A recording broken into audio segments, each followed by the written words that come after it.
Linha Direta.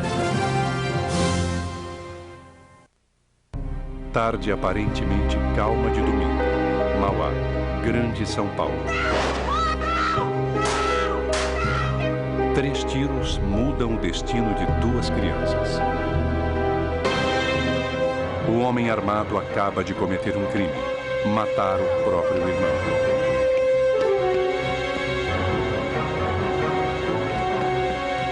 Ele passou por mim e falou assim: eu matei um infeliz.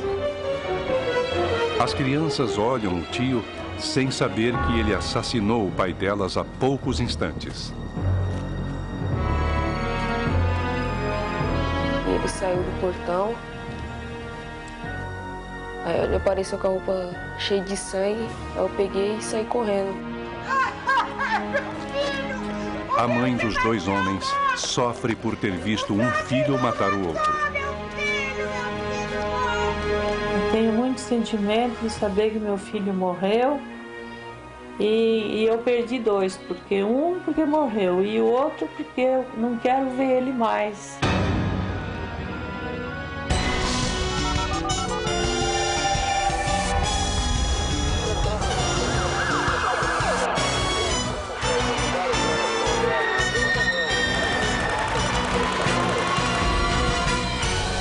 Boa noite.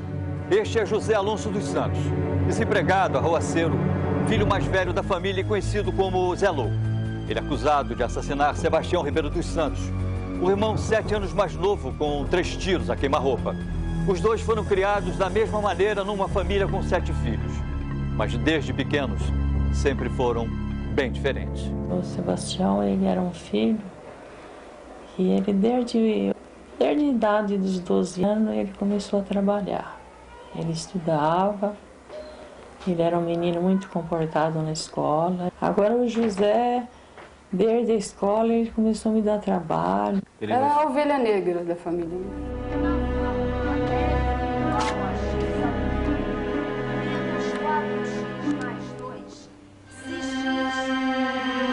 José Alonso só tem 13 anos quando agride e ameaça a professora de morte.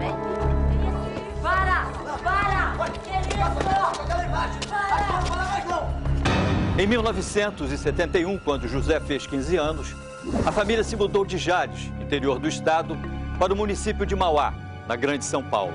Eles foram morar nesta casa, no bairro Jardim 4º Centenário. A mudança de cidade não modificou o comportamento violento de José. Ele dizia detestar toda a família e era no irmão Sebastião que descontava toda a sua agressividade. Eu acho que meu tio tinha inveja do meu pai, né? Sempre meu pai falava assim que desde criança os 2 não se davam bem porque ele tinha inveja do meu pai.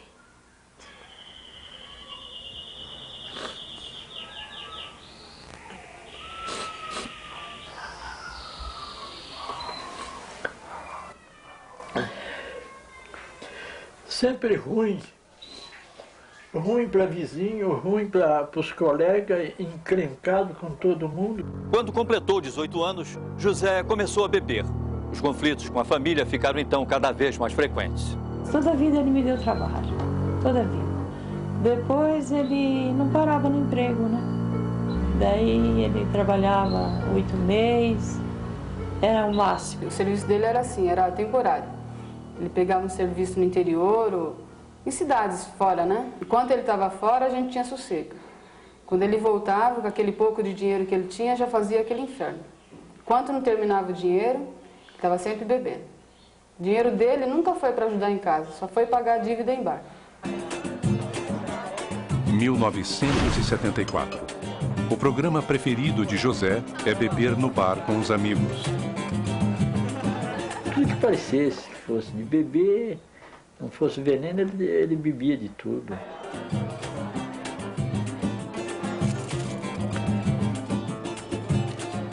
Numa noite, ele pega o carro do pai escondido.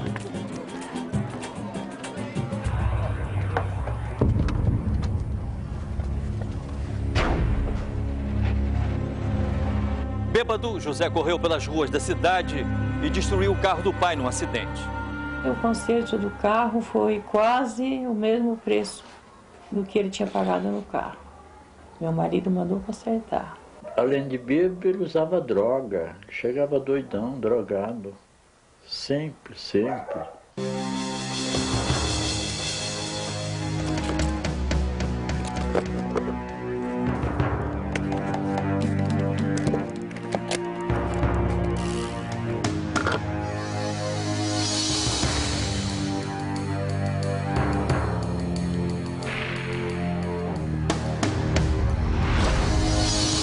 O pai de José desconfia de que o filho usa drogas e confirma. Ele encontra dentro de casa um pacote de maconha.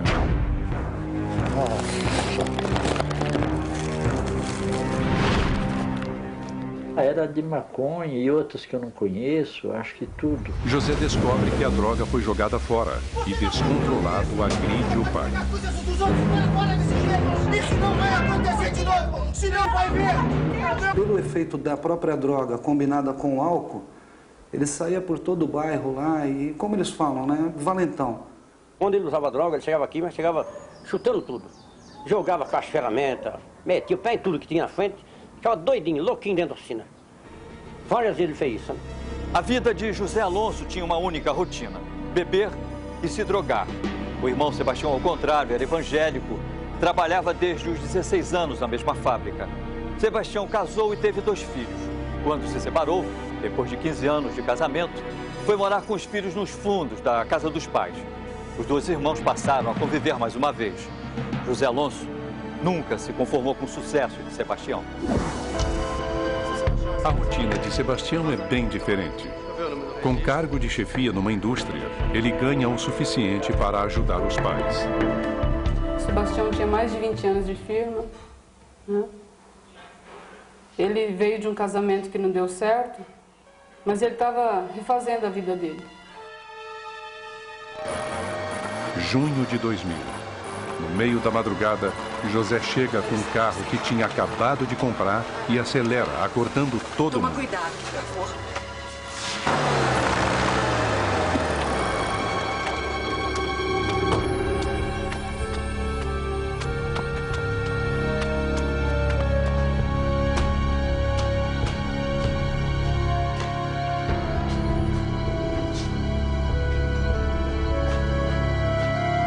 Bêbado, José fica irritado com a demora do pai em abrir a porta. Abre a porta! Não, meu filho! Abre a porta, vem! Olha aí! Abre a porta! O pai dele, como já está idoso, demorava um pouco a levantar da cama, né? Ô, bêbado! Que é isso? O que você quer? Sai da minha frente! Sai você!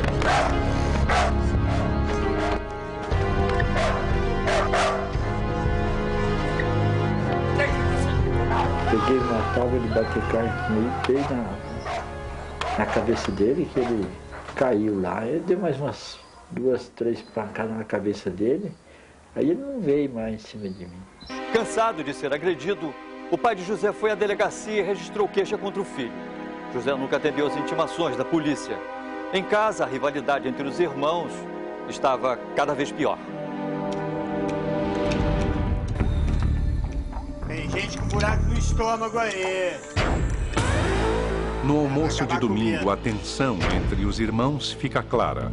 Mas Sebastião evita o confronto. Ele não quer discutir na frente dos pais. Como Sebastião evitava as brigas, José criou uma nova maneira de provocar o irmão. Passou a agredir verbalmente o sobrinho filho do irmão, um adolescente de apenas 15 anos. Falando que ia ser ladrão, que eu não tinha pai, não tinha mãe. Aconselhado pela avó, o filho de Sebastião não contava nada para o pai e aguentou calado as ofensas de José. Humildes e honestos, os pais de José não sabiam o que fazer para acabar com as atitudes violentas do filho arruaceiro. Em junho do ano passado, Sebastião se revoltou com a maneira como José tratava os pais. Os dois tiveram então uma discussão muito séria. Puxa saco! Mas eu não sou puxa-saco! Você é um puxa-saco! Você passou dos limites! Que limite? Você que passou dos limites quando saiu daqui! Sebastião, mais uma vez, não quer brigar na frente da mãe e marca um encontro para acertar as diferenças com José. No dia do encontro, José não aparece, mas ele tem outros planos para se vingar de Sebastião.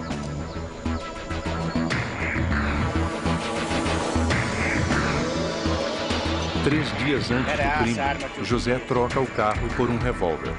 Com a arma, ele vai matar o irmão Sebastião. O carro vale R$ 1.500. Eu tenho uns 600, 700 reais de multa aí. Eu vou fazer rolo nesse carro aí. No dia seguinte à compra do revólver, José fez uma pergunta estranha à mãe, ao vê-la em casa, pintando os cabelos. Ele foi e falou assim, a gente muda bastante quando a gente pinta o cabelo, não é?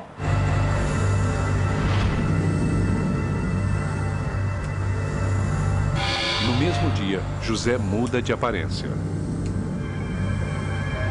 Corta o cabelo, barba e bigode. Segundo a família, começa uma operação de disfarce. Esta é uma foto de José Alonso, poucos dias antes do crime. E esta é a foto de como ele estava quando matou. Domingo, 26 de agosto do ano passado, dia do crime.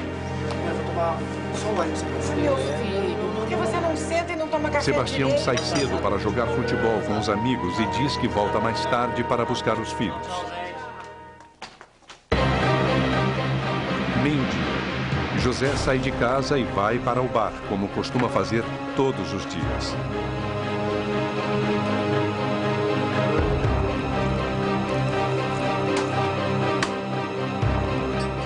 E outra, por favor. Logo depois, José volta para casa. Segundo a família, ele chega bêbado e drogado.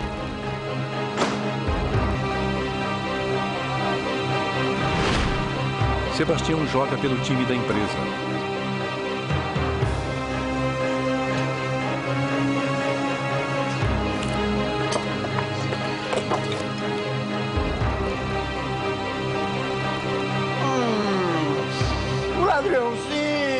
Ao ver os filhos de Sebastião, José começa a provocar. Chama o menino de ladrão e avisa. E ele foi e falou assim, hoje vai ser o dia. Hoje, eu e teu pai, nós vamos ter uma confusão entre os dois. José passa todo o almoço maltratando o filho de Sebastião. O menino não aguenta mais tanta humilhação e resolve tomar uma providência. Ligar para o celular do pai e contar tudo. Mas a avó convence o neto a desistir do telefonema.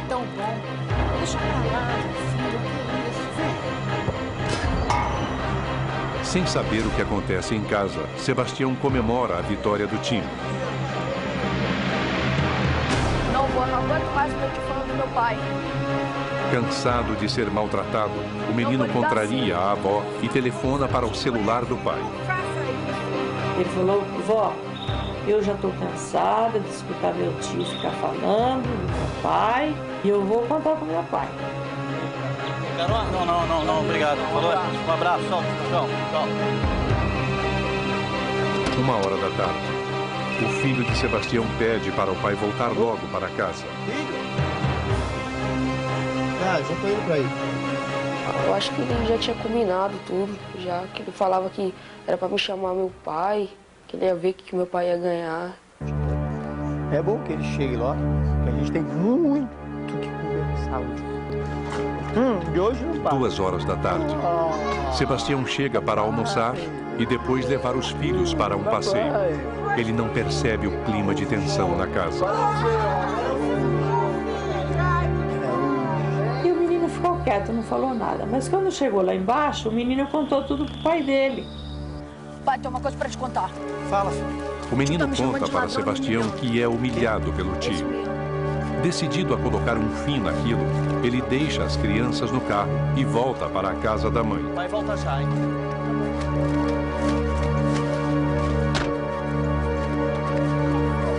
Nisso, o Sebastião falou assim, não, mãe, eu vou ter uma conversa com ele. Aí ele começou a xingar lá dentro. Ah, eu quero isso mesmo, hoje eu vou dar um fim em você, porque hoje vai ser dia, hoje vai acabar a conversa nossa, nós somos irmãos, eu não quero ter briga com você. Ele falou, mas hoje eu quero brigar. Aí o José levantou e foi em cima do Sebastião. Quer puxar saco? Sebastião dá a briga por encerrada, mas para José está apenas começando. Ele ataca o irmão. Daqui a pouco, João está decidido, ele vai matar o irmão. E também, um jovem aparentemente normal comete 2 crimes bárbaros em Santa Catarina. O primeiro tiro atinge Sebastião no peito. Ao ver o irmão caído, indefeso no chão, José ainda atira mais 2 vezes. Depois ameaça a mãe com a mesma arma que matou o irmão. Em seguida, diz no ouvido do irmão: eu fiz o que eu queria. E foge.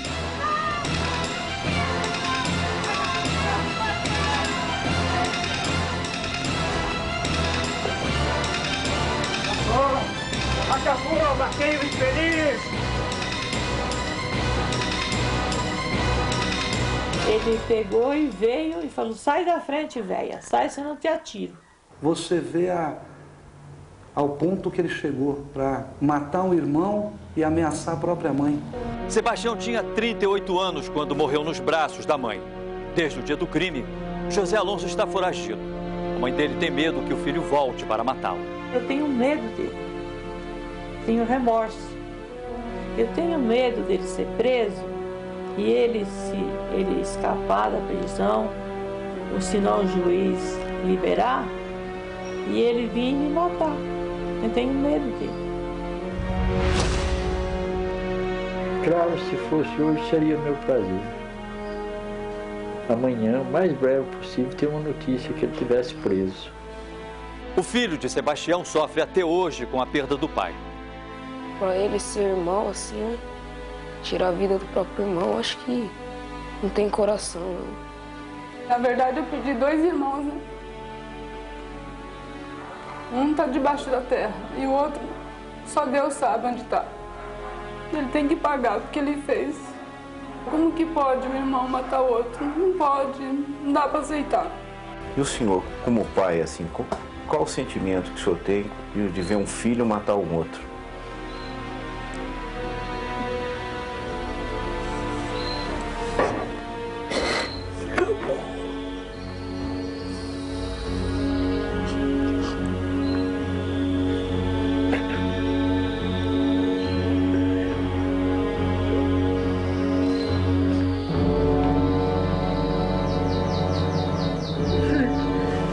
Desculpa, não tem jeito pra mim.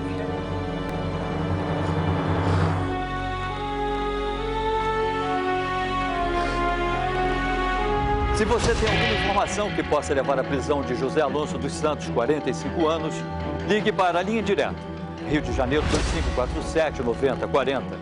Suas informações serão levadas às autoridades e sua identidade será mantida no mais absoluto sigilo.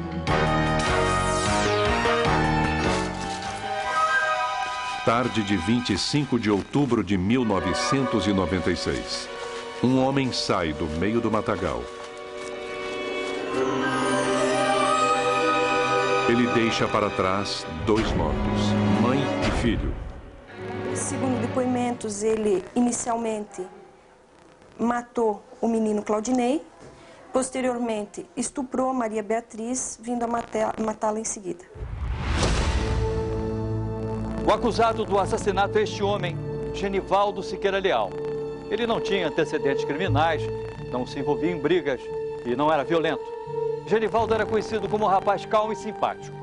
Mas um dia ele chocou toda a população da cidade de Rio Negrinho. A gente tinha ele toda a vida por bom, né? Nunca viu nada no caso, né? E assim, depois que aconteceu isso, a família toda ficou chocada, né? Ninguém sabia por quê e como, né? Só que é que nem tem aquele ditado que diz, né? A pessoa vê a cara e não vê o coração. Com 32 mil habitantes, Rio Negrinho fica a 260 quilômetros de Florianópolis, em Santa Catarina.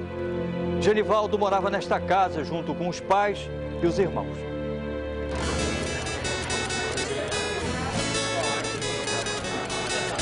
pai de Genivaldo tem um bar onde ele gosta de se reunir com os amigos. Todo fim de semana é ele quem dá o tom da festa.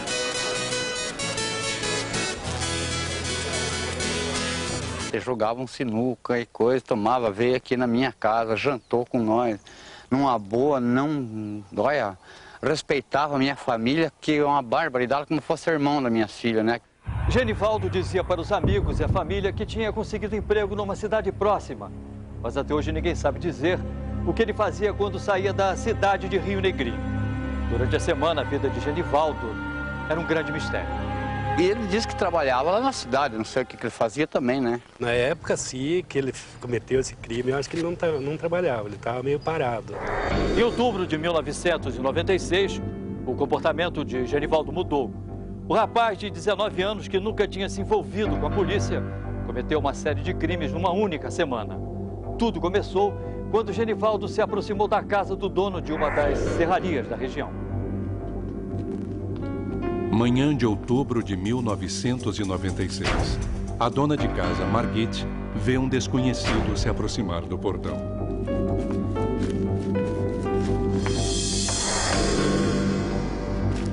Ele surgiu ali do mato e ficou parado aqui no muro. O estranho pede para acampar e pescar no terreno. Sozinha, com um filho pequeno, Margit diz a ele para procurar o sogro dela. O estranho é Genivaldo. E ele perguntou onde que estava o meu sogro. Eu mostrei que era na serraria, lá para baixo. Eu retornei para dentro de casa, com o meu menino, com o Lucas aqui para dentro. Lucas!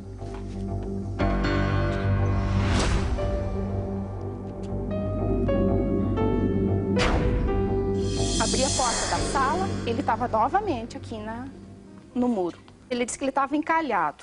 Aí ele pediu uma enxada, uma pá, uma cortadeira para desencalhar o carro. E ele falou que ele era de São Bento e tudo. Eu alcancei a enxada de longe para ele. Desconfiada, Margit espera o estranho se afastar e sai para alertar o sogro que está trabalhando na serraria. O patrão mandou, eu fui atrás, ver onde é que estava esse carro e não consegui achar esse carro, né? Não existia nenhum carro atolado nas proximidades da casa. Quando Margit voltou acompanhada do sogro, a enxada que ela tinha emprestado estava encostada no muro, sem sinal de que tinha sido utilizada. Ela não sabia quem era o estranho, mas Genivaldo conhecia Margit muito bem. O tio dele era empregado na serraria do casal. Uma semana depois, Genivaldo voltou. Deveriam ser umas 8 horas da manhã, 8h30, quando o Lucas acordou e falou que ia na casa da avó. E no canto da garagem, bem lá no cantinho, tinha o parzinho de bota deles, sabe? Botinha de borracha, que eles iam na avó por um carreirinho ali pelos fundos. E eu estava na cozinha tomando uma xícara de café. Ninguém percebe a presença do estranho. É Genivaldo que aproveita para se aproximar do menino sozinho.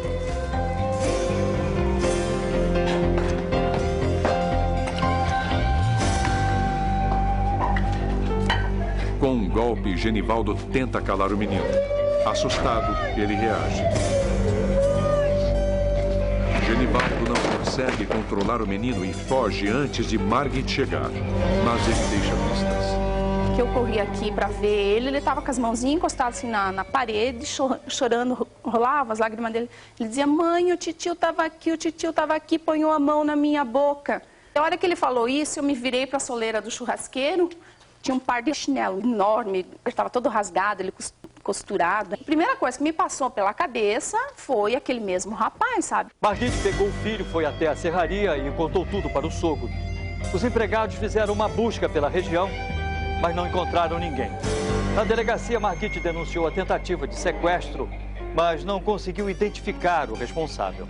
Aí eu levei o Lucas para Rio Negrinho e de lá eu trouxe o revólver do meu pai, porque eu não tinha arma. E o meu marido estava viajando para o Mato Grosso, eu estava sozinha, só com os 2 meninos e a minha diarista. E eu trouxe o revólver, o meu sogro me ensinou a atirar. Você sabe como é que é, né? Mantenha a mão firme. Mais para baixo um pouquinho.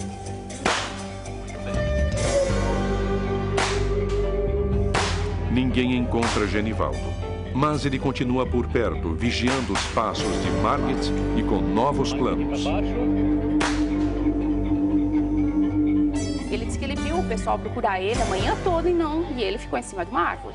Ele disse, o delegado disse que era tentativa de sequestro e eu deixei. Daí ele falou para aquele amigo dele, não era tentativa de sequestro. Eu queria era ela, mas tinham duas dentro da casa e uma das duas iam fugir. Em instantes. Genivaldo vai chocar Rio Negrinho. Ele vai matar mãe e filho. E ainda, este homem é acusado de engravidar a enteada de apenas 11 anos e tentar matar a ex-mulher.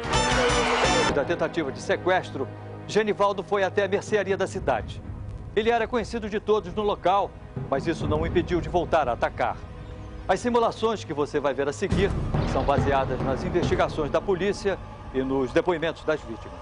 Ele chegou, pediu uma cerveja, servi ele ali, daí ele ficou tomando cerveja, pediu uma carteira de cigarro, servi. 3 da tarde.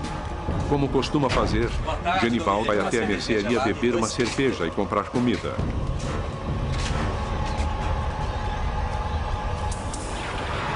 Quase no mesmo horário, a dona de casa, Maria Beatriz, e um dos filhos, Claudinei, saem para ir até a mercearia fazer compras.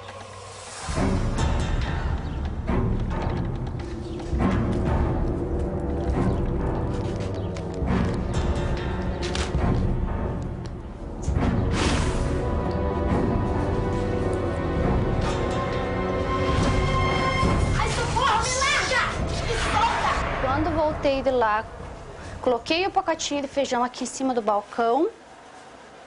Percebi que tinha alguém atrás de mim, que eu me virei um pouquinho assim. Ele me agarrou com a mão aqui na blusa, com a faca na frente do meu pescoço e me agarrou. Aí eu fui lutando com ele para ele desgarrar de mim.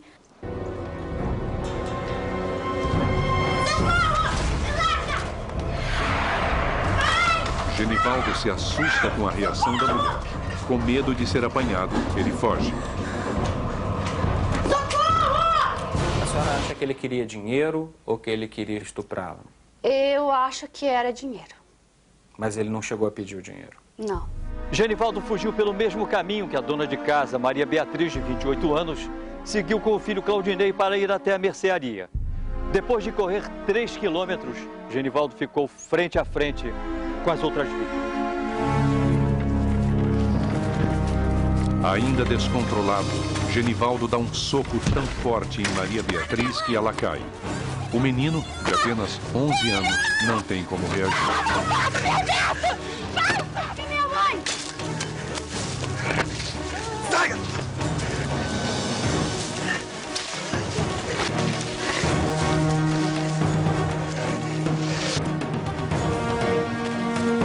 Genivaldo arrasta o menino para dentro do mar. Claudinei implora para viver, mas Genivaldo parece possuído por uma fúria assassina.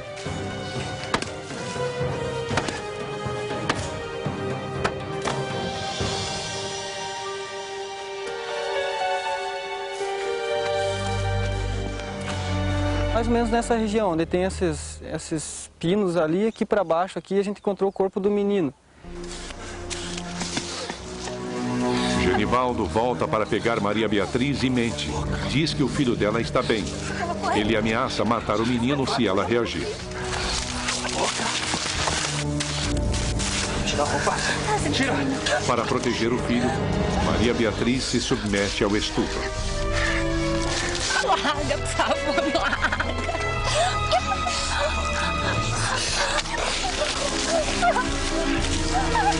Ele disse que queria transar com a mulher. Era o motivo dele. Ele falou que ele tinha complexo, né, de mulheres e tal, e ele queria transar com a mulher.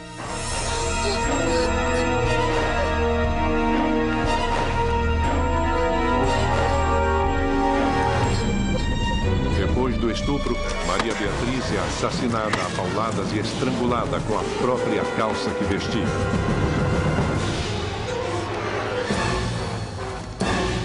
Genivaldo volta para enforcar o menino. Ele quer ter a certeza de que o crime que cometeu não terá testemunhas.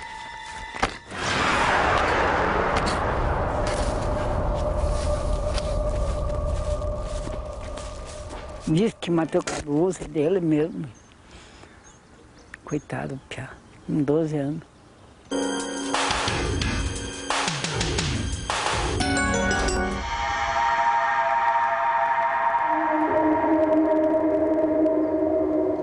Cinco e meia da tarde. Sem se preocupar com sangue no corpo, Genivaldo se aproxima de duas crianças na saída da escola. Ao ver a mãe dos meninos, ele foge.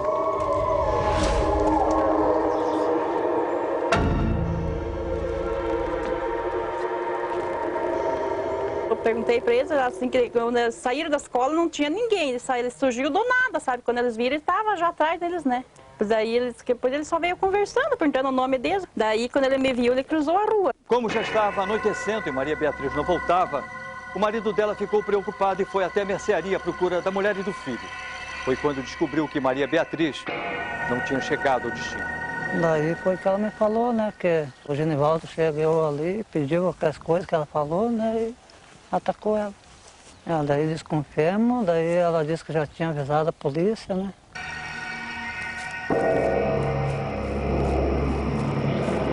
O marido de Maria Beatriz resolve procurar sozinho pela mulher e pelo filho.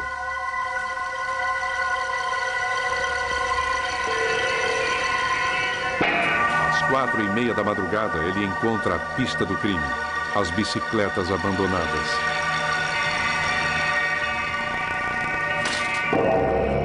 Eu já pensei que tinha acontecido alguma coisa, né, porque ele tentou matar aqui a dona Helena. Eu já desconfiei. No outro dia cedo nós fomos para a delegacia. Só que a polícia já está sabendo. Né? Então a gente se dirigiu até a residência do Genivaldo através das informações do pessoal aqui da região. E lá a gente conversou com a mãe dele, na casa dele. A mãe dele também disse que ele tinha chegado sujo de sangue e ele falou que teria participado de uma matança de um porco.